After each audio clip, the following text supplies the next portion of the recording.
Som aquí a Caprabo, d'aquí a Diagonal, no? Al Show Cooking, on estem a la segona jornada de promoció del tomàquet de la zona de l'Espai Agrari de la Tordera, no? Que és una acció que reivindica el producte de qualitat, el producte de proximitat i que és el futur de tota una manera de fer i de tota una manera de viure, de cuidar el nostre paisatge.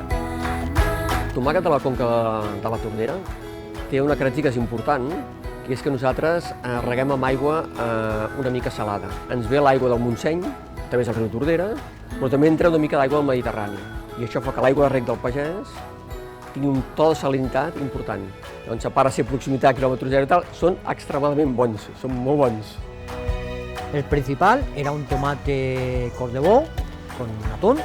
Segundo plato así un tartar dentro de un cordebó y de postre un cheesecake al chocolate blanco de Milka con mermelada de fresa de tomate pera. Fer un postre amb tomàquet oriental, amb cheesecake, ja m'ha conquistat, la veritat. Sí, perquè ell ha volgut que recordéssim una mica la nostra infantesa, no? Amb l'entrepà de tonyina que ens feia la iaia, i la veritat és que ens feia tancar els ulls i ens ha encantat. Sempre que vinc, al Chef Caprabo m'ho passo molt bé. Ivan el que ha fet és una miqueta potenciar aquest tomàquet que és molt saborós, molt específic del nostre espai agrari. És d'aquelles coses que demanaria a la gent que el provés i que veiés que al darrere hi ha una elaboració, una tècnica molt acurada i molt treballada, a més. Blanes tenim producte de proximitat. Tenim un port pesquer on arriba peix fresc cada dia i tenim una horta agrícola que és de les més fèrtils de Catalunya.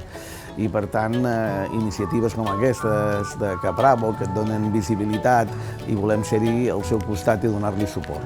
A mi m'agraden molt perquè són iniciatives que sempre tracten els productes de la nostra terra i la veritat, aquí estem molt a gust. D'aquesta manera, afavorint el producte de proximitat de la nostra terra i donar a conèixer als clients tot el producte i tota la riquesa que n'hi ha al nostre territori.